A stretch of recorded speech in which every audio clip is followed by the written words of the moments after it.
اور میرے بھائیو حضرات علماء کرام موجود ہیں، میں معذرت کے ساتھ عرض کرتا ہوں کہ بہت سارے گناہ جز وقتی ہوتے ہیں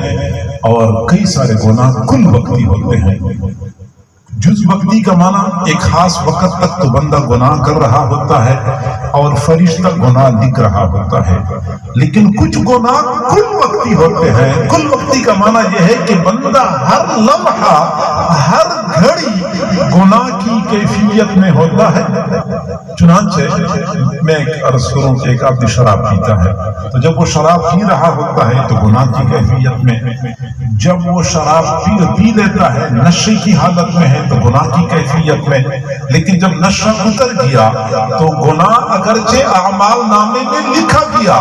لیکن اب اس کا سلسلہ منقطع ہو گیا، اب یہ بندہ گناہ کی اس کیفیت سے نکل پڑا۔ لیکن جو بندہ قطع رحمی کر رہا ہوتا ہے وہ تو 24 گھنٹے گناہ کی کیفیت میں ہوتا ہے، یہ کل وقتی گناہ ہے۔ ہم مسجد میں ہوتے ہیں، ٹھیک ہے، تلاوت بھی کر رہے ہوتے ہیں، نماز بھی پڑھ رہے ہوتے ہیں، اسی کے ساتھ ساتھ چونکہ ہم قطع رحمی کا ارتکاب بھی کر چکے ہوتے ہیں تو وہ گناہ کی کیفیت میں ہوتے ہیں۔ ہم حرم شریف چلے جاتے ہیں، بیت اللہ کا طواف کر رہے ہوتے ہیں، عین طواف کی حالت میں بھی ہم گناہ کی کیفیت میں ہوتے ہیں۔ تو لہٰذا ہمیں چاہیے کہ اس گناہ اور اس غلطی کی سنگینی کا ہم احساس کر لیں، اور یہ اتنی بڑی کمزوری ہے۔ اور پھر میں آپ کو اگلی بات عرض کروں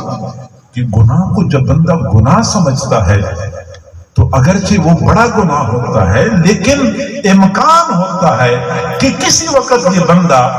مڑ کے آ جائے گا، توبہ کی توفیق مل جائے گی۔ ایک آدمی خدا نخواستہ سود کا کام کرتا ہے لیکن سود کو گناہ سمجھتا ہے تو آج نہیں، کل نہیں تو سال بعد، 10 سال بعد اس کو احساس ہو جائے گا، وہ توبہ تائب ہو جائے گا، گناہ چھوڑ دے گا۔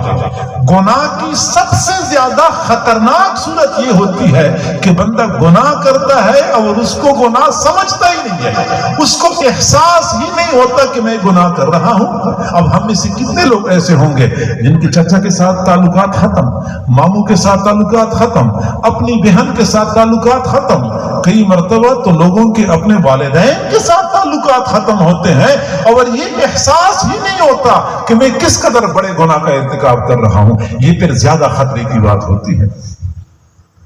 تو میرے بھائیوں، ہمیں چاہیے کہ ہم اس معاملے کی سنگینی کو سمجھیں اور پھر تھوڑا سا اپنے نفس پہ پاؤں رکھیں اور اپنے عزیز و اقارب کے ساتھ رشتے ناتے جوڑنے کے لیے قدم بڑھائیں۔